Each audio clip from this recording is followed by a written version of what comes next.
veces usa a las personas, aunque no estemos o saca del territorio donde hemos nacido para llevar su propósito. En el capítulo 2, Esther es favorecida. Ahora vamos a ver cómo el favor de Dios va en provecho, pues a beneficio de Esther. En el segundo capítulo del libro de Esther se nos presenta otro dos personajes centrales, Mardoqueo y Esther. Estos eran judíos que vivían en la ciudad persa de Susán. Esther era muy hermosa y fue llevada al palacio del rey como una de las mujeres que podría ser escogida para ocupar el puesto de reina. Esther halló favor ante el hombre que fue puesto a cargo de aquellas mujeres, quien la trató especialmente bien. Mardoqueo era primo de Esther.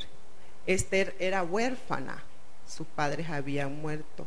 El bisabuelo había sido llevado a Babilonia en esos tiempos porque las guerras en ese tiempo se disputaban muchas guerras, muchos cambios de gobierno, y también que era eso también que llevaba, que tenían muchos dioses, eran personas, eran reyes, eran gobiernos que tenían diferentes dioses.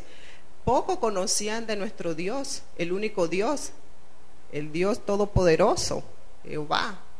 Entonces por eso tenían muchos dioses y ellos anhelaban, ellos buscaban, por eso ellos en donde llegaban hacían estatuas y ya estaban adorando, y ya ellos estaban adorando, y Dios es celoso, y por eso muchas veces sufren los países por la adoración de otros dioses. Dios dice: yo soy el único Dios, a mí es único que yo merezco la honra, es nuestro Creador. Entonces por eso habían tantos conflictos, y también las ambiciones de terreno, de poder. Todas esas cosas se ven ahora, pero no lo vemos como en el tiempo. Ahora hay ciertas leyes que se guardan, las Naciones Unidas cuidan y todo eso, pero en aquel tiempo era a pelear. Entonces Mardoqueo crió a Esther, y era el primo de él, el pariente, y él también fue usado por el Señor para... Esther era hermosa y fue escogida para llevarse al palacio, y él fue como el cuidador, el responsable de ella en ese tiempo. Dice: la joven no había dicho nada a nadie que ella era judía. El capítulo abajo 9. Mardoqueo le indicó que lo mantuviera en secreto. Este no la abandonó, sino que siguió preocupándose por ella. Ya allí vemos el cuidado divino del Señor hacia Esther. No se sabe cuántas jóvenes se tornaron para competir por el favor del rey. Llevaban tantas muchachas y iban a pasar todo ese tiempo en preparación, porque no era cualquier muchacha que se iba a presentar ante el rey. Muy linda, tenía que cuidar su pelo, todo. Tenía que tener sí, por eso comparan como un concurso de belleza. Llevan una preparación todas estas mujeres hasta de 2-3 años. Pues en este tiempo era 1 año. Vamos a leer en los versículos que están en la parte de arriba, del 8 al 10. Alguien que se sienta libre.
Allí vemos cómo ya el Señor cuida y encuentra la gracia, el que está encargado. Él era el que prácticamente tenía la decisión, esta si va, te toca a ti, esta, pero ya el Señor había puesto la gracia y nada menos que el que estaba encargado, el dirigente del lugar, vio en Esther, prácticamente dijo, ella es la escogida. Ya de allí vemos cómo el Señor ya viene todo lo divino. Tal vez en ese momento Esther decía, pero yo creo en el Señor, no puedo, porque tenían que buscarle todo su expediente, de dónde vienes. Ella tenía que decir que ella venía de esa provincia donde la habían escogido, pero no, originalmente ella era judía. Muchas veces podemos decir, estaba mintiendo. Entonces en esa situación Esther no entendía. Ella solo fue llevada, no cuestionó, no preguntó, pero Mardoqueo le dice, quédate callada, no digas que es judía. ¿Por qué será que Mardoqueo le decía que se callara y que no dijera que era judía? ¿Cómo eran vistos los judíos en ese tiempo? ¿Alguien puede? Amén, amén. Hermana, sí.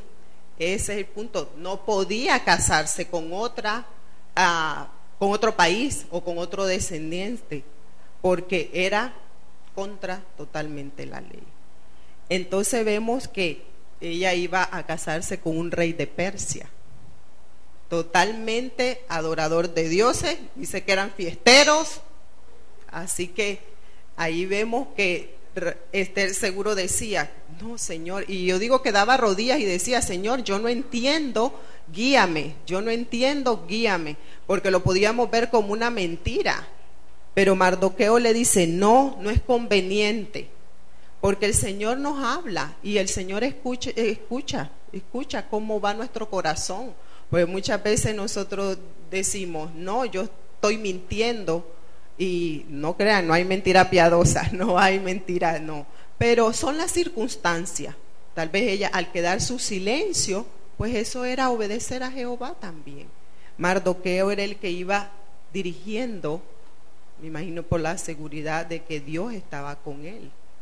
Entonces vemos que Esther, pues por eso dicen un concurso de belleza, era hermosa, estuvo allí preparada, ya tenía ella como decir, la preferencia por su belleza, por el encargado de allí del palacio.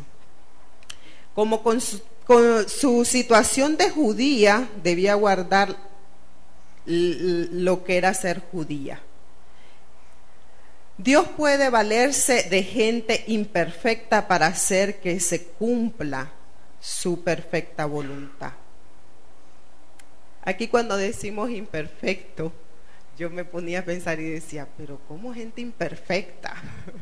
Pero si todos somos, ¿verdad?, criados por el Señor. Pero nosotros mismos, hermanos, antes de conocer la palabra, pues tenemos imperfecciones, aún estando aquí, pero sabemos, Señor, perdónanos, y Él nos va moldeando. Y yo relacioné eso como el alfarero nos va moldeando, aunque somos creación de Él, pero nos va moldeando. Entonces por eso Él decía, gente imperfecta, gente que está afuera, gente que no ha venido a mis manos todavía, entonces no ha sido moldeada. Entonces por eso Él dice, por eso Él es Dios de toda carne.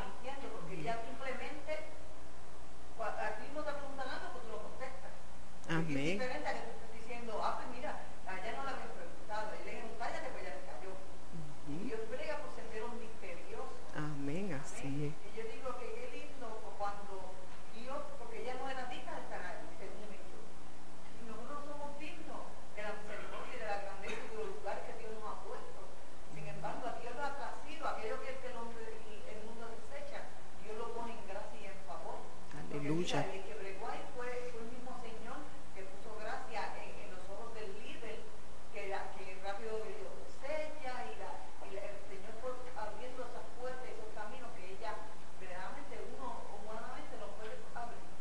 Amén, así es cierto. Y uno muchas veces piensa, oh, mira, me pasó esto y fue para lindo beneficio de nosotros. Y entonces uno está, no, coincidencia. Ay, mira las coincidencias de la... No, hermano, nosotros somos cristianos y no tenemos coincidencia. Nosotros a quien tenemos es al Señor y Él nos va llevando a donde nosotros, Él ve, Él sabe nuestras necesidades. Muchas veces, bueno, yo antes decía así, ay, qué coincidencia, mira, me pasó esto y fue para beneficio mío, o mira qué coincidencia, necesitaba esto y estaba en descuento, pero casi yo pensaba que no lo podía comprar. Y no, muchas veces el Señor sabe hasta cuánto tenemos en la cartera, claro que sí. Eso así es, y así pues él fue trabajando en Esther. Pero vamos ahora en el capítulo de arriba, número 3, una posición providencial. Ya estamos viendo lo que era el poder divino, cómo fue moviendo él a Raquel desde su belleza, desde la gracia que él puso en Raquel para el que estaba encargado de preparar a todas esas hermosas jóvenes para la presencia, pues ir al rey. Entonces dice aquí, con la ayuda del siervo a cargo del harén, que era el lugar hermoso, era un jardín, era como parte del palacio, que ahí era como le llamamos ahora un spa. Ella, cada quien tenía una doncella, y esto no es nuevo. miren, no es nuevo. Esther obtuvo el favor del rey, recibió la corona de la Basti, o sea, de Basti, de la que era la reina en antes de Raquel. Y él puso de reina a Raquel, y su matrimonio con Asuero se celebró con un banquete. En el curso de los sucesos que podemos considerar como movidos por la providencia de Dios, Mardoqueo acertó a estar en el lugar donde escuchó una conspiración contra el rey. Hicieron la fiesta, hubo matrimonio, Esther fue reina, pero en ese momento se da un suceso. Mardoqueo, el primo de Esther, escucha que se está preparando algo en contra de Esther. O sea que no terminaba ahí en el matrimonio, porque vivieron felices. No, todavía ahora viene la providencia. Ahora viene para qué fue todo eso que Raquel tuvo que pasar. Mardoqueo acercó y estaba en un lugar donde escuchó una conspiración contra el rey. Cuando oyó lo que se tramaba, comunicó la información a Esther. Miren, ya Mardoqueo sabía que podía ir antes. ¿Cómo era? Mardoqueo, Raquel, no digas, cállate. Entonces, Mardoqueo en este tiempo dice, ya está la reina, ahora déjame ir. Mire, ¿por qué surge este problema? Que Mardoqueo tiene que escuchar que hay un complot en el rey. Vamos a verlo. Cuando oyó lo que se mandaba, comunicó a Esther. Ella a su vez se lo dijo al rey, quien pudo así detener el complot y hacer justicia a los conspiradores. O sea, como esposa pues le habló, le dijo, mira, esto está sucediendo, y él tomó pues las cartas en el asunto, investigó y tomó pues cárcel lo que pasaba, y en ese tiempo pues las penas eran bastante fuertes. No iban a pasar en una cárcel por un año, no, ahí mismo, degollados, azotados, eran fuertes. Ella a su vez se lo dijo, y al rey, quien pudo así detener el problema. El rey hizo que se escribiera los sucesos en su registro oficial.